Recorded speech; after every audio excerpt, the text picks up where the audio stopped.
себебімін. Мен после инсульт көп дәрі ішетімін, сахарға ішетімін, жүрекке ішетімін. Инсульттан кейін солың дәрілерін бәрін ішетімін. Bir ішкенде 4-5 дәрі ішетімін.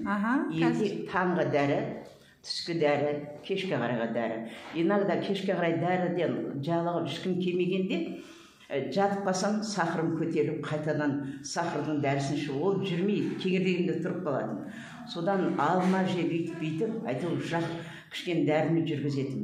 Қазір мен осы Асан корпорациясына келіп, Құдайға мың қатар шүкір, Асан Мырзаға да рахмет.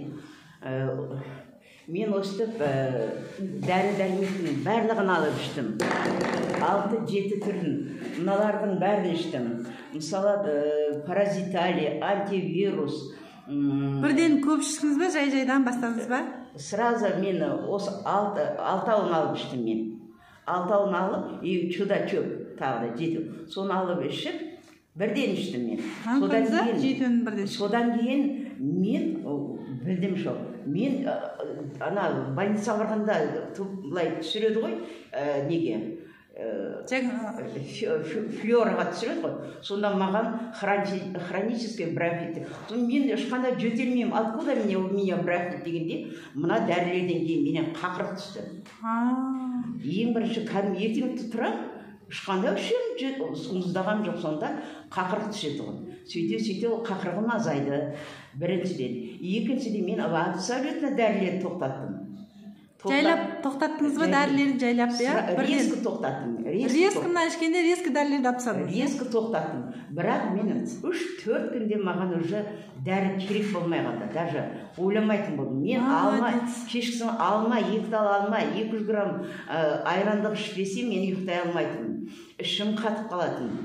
Барлығына менің гемоглобинім 3 жерден таба алмады ғой, гемоглобинім 54-ке түсіп кететін. Ал 54-ке түсіп кеткен гемоглобин іздеп таба алмай, онкологическийге дейін жіберді. Сонда да таба алмады. Откуда? Қан қайдан кетеді сізде деп. 2 рет қан құйдырдым. Сонда да таппай әлсіреп кетем. Мысалы, бір жылдан 2 рет больницаға жататын. Шығып келгеннен кейін қайтадан 1-2 ай өткенде, 1,5 ай өткенде, уже қайтадан күндізге стационарға укол дәрі алатын. Міне Құдайға мың қатар шүкір, мен жақсы болдым. Ішіңіздер, Асан компаниясының мінеке осы пенсиямды алсам, только елдерге реклама жасауға, как революционер сияқты шығайын деп отырмын. Молодец, Алла шипасын берсін. Рахмет.